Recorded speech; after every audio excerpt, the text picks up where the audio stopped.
Masih di materi mengenai manipulasi data, sekarang kita masuk ke fungsi yang kedua dari tidyverse untuk melakukan manipulasi data dengan perintah arrange ya. Jadi arrange ini adalah perintah yang tersedia di dalam package tidyverse ya, di mana kita bisa gunakan arrange ini untuk mengurutkan data ya, mengurutkan data. Jadi argumen pertama di dalam fungsi arrange ini sama seperti filter, itu selalu nama datanya dulu ya. Kita tuliskan nama datanya. Di sini kita masih menggunakan data yang sama, data penerbangan di New York City pada 2013, di mana datanya tadi kita sebut data flight ya. Kemudian argumen kedua dan seterusnya itu adalah nama variabel yang nanti kita jadikan penentu untuk mengurutkan data ya. Jadi kan kita punya banyak variabel, pengurutannya ya juga tergantung variabel apa. Apakah misalkan kita urutkan berdasarkan tahunnya, tapi kan di sini kalau tahun sebenarnya tidak masuk akal juga karena tahunnya cuma satu ya, 2013.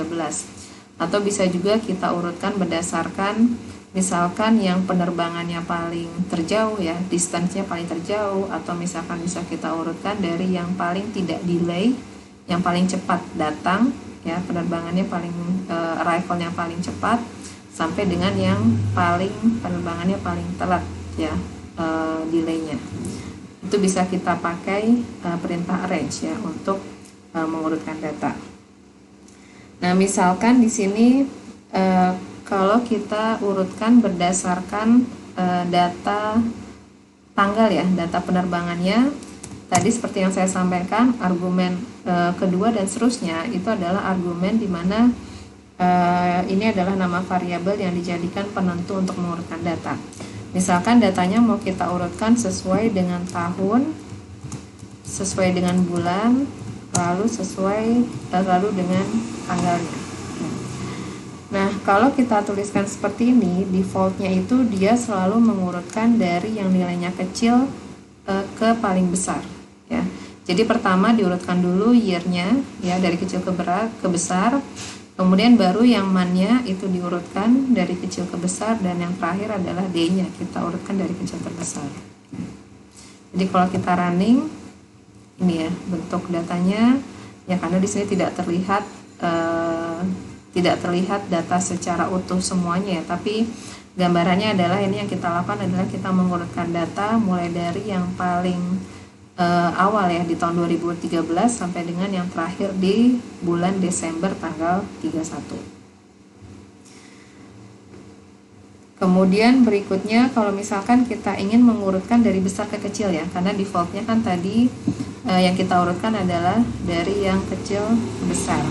Nah, kalau kita mau urutkan dari besar ke kecil, kita harus tambahkan argumen ada yang disebut descending ya, atau di sini perintahnya kita tulis DESC.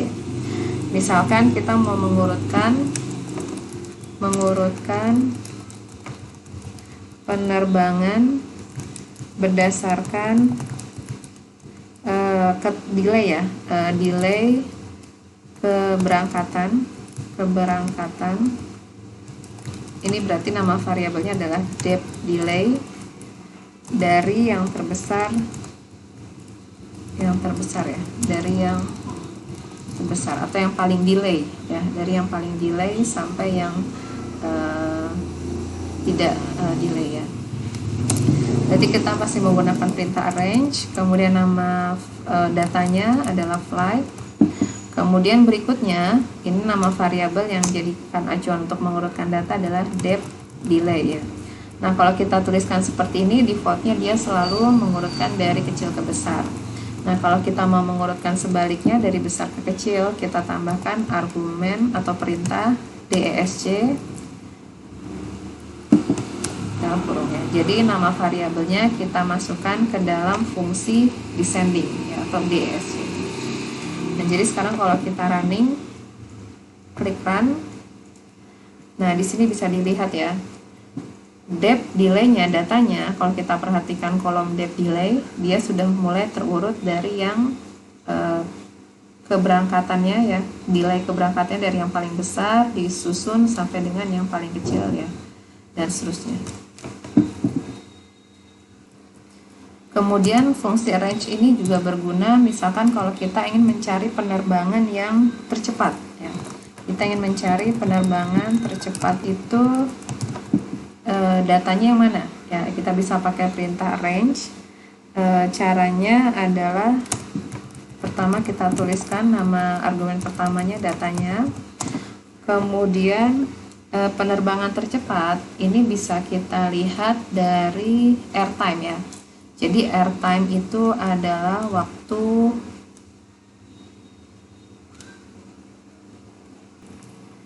yang digunakan waktu selama penerbangan ya.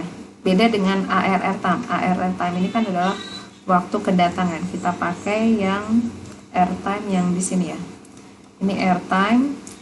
Airtime ini menyatakan lamanya penerbangan ya. Jadi kita tuliskan di argumen kedua, berarti nama variabelnya adalah airtime karena kita ingin menyusun datanya mulai dari yang paling tercepat sampai yang terlama ya.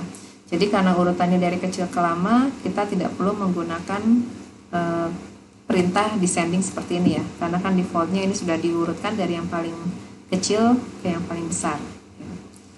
Jadi kalau kita running, nah mana penerbangan yang paling cepat ya, jelas itu adalah penerbangan yang ada di urutan nomor 1 ini ya. Jadi kalau kebetulan di sini kan airtime-nya tidak terlihat ya.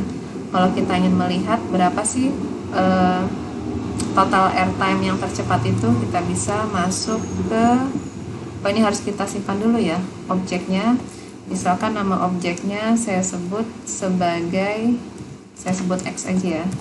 Ini saya simpan ke dalam, jadi hasil arrange yang tadi kita simpan ke dalam objek X ya. Nah di sini di global environment dia sudah muncul ya, tinggal kita klik.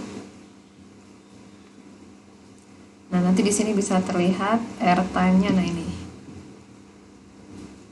ya, airtime-nya di sebelah sini ya. Nah ini bisa terlihat ya, airtime yang paling cepat itu berarti penerbangan selama 20 menit ya. Total ada 2 penerbangan ya, yaitu 2 baris pertama ini adalah 2 penerbangan dengan penerbangan paling cepat, yaitu dengan kalau kita ingin tahu itu adalah penerbangan dari EEWR ke destinasinya adalah BDA.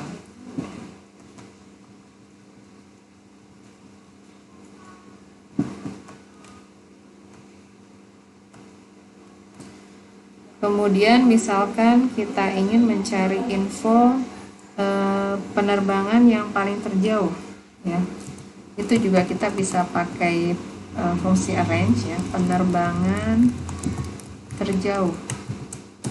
Penerbangan terjauh itu bisa kita lihat dari variabel distance ya. Distance-nya di sini, nah variabelnya ini ya kebetulan tidak ditampilkan di dalam jendela konsol ini ya, tapi untuk melihat penerbangan terjauh kita bisa lihat variabel distance ya. Berarti sama seperti sebelumnya, kita pakai perintah range, nama datanya flight, kemudian distance-nya karena yang terjauh, supaya yang terjauh itu bisa kita urutkan paling awal, berarti kan datanya kita urutkan dari yang dari yang paling besar, artinya kan distance-nya paling jauh sampai dengan yang distance-nya paling kecil ya. Berarti di sini kita harus tambahkan perintah descending ya. Kita urutkan secara descending. Kemudian kita running ya. Nah, ini baris pertama ini adalah baris yang menyatakan penerbangan paling terjauh ya. Jadi kalau kita ingin lihat berapa sih distance-nya untuk penerbangan terjauh ini, misalkan saya simpan dulu ke dalam objek Y, kemudian saya running, kemudian saya klik Y ini ya. Nah ini akan muncul data yang sudah diurutkan berdasarkan distance-nya. Nah ini bisa dilihat ya, yang paling jauh itu sejauh 4983 ya. Saya tidak tahu apakah apakah kilometer atau miles, tapi yang kita tahu ini pasti yang paling terjauh ya, sejauh hampir 5.000 ya, hampir 5.000 km atau miles. Dan ini jelas untuk jenis penerbangan yang sama ya, karena kan tujuannya ini sama-sama dari JFK HNL ya. Ada sebanyak berapa penerbangan? Ya, kalau kita lihat ini cukup banyak juga ya pastinya, karena ini kan penerbangan dalam 1 tahun dan memungkinkan untuk terjadi penerbangan yang sama ya, dari origin yang sama ke destinasi yang sama ya. Ya nanti bisa dilihat di sini ya. Itu yang paling terjauh. Kemudian misalkan kalau penerbangan paling terdekat, penerbangan terdekat kita bisa menggunakan perintah yang sama ya, arrange flight. Cuma di sini destinasi descendingnya kita buang ya, kita langsung menggunakan nama variabelnya distance karena kita mengurutkan dari yang terkecil ya, jaraknya paling pendek sampai dengan yang jaraknya paling panjang ya, paling jauh. Nah di sini sudah diurutkan ya. Jadi kalau misalkan ini kita simpan ke dalam objek, saya sebut Z ya. Kemudian kita running, kemudian kita lihat distance-nya sejauh apa sih pendeknya. Kita bisa lihat itu ternyata hanya sejauh 17 ya, 17 ya mungkin kilometer ya, 17 km atau mungkin 17 miles. Ini yang paling terdekat.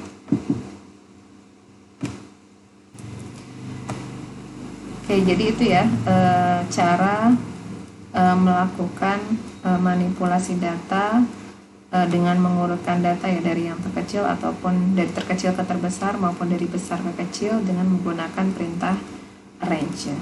Nah berikutnya akan saya sampaikan, demokan bagaimana cara menggunakan perintah select ya, apa kegunaan dari fungsi select dari package tidyverse, nanti akan saya sampaikan di video berikutnya.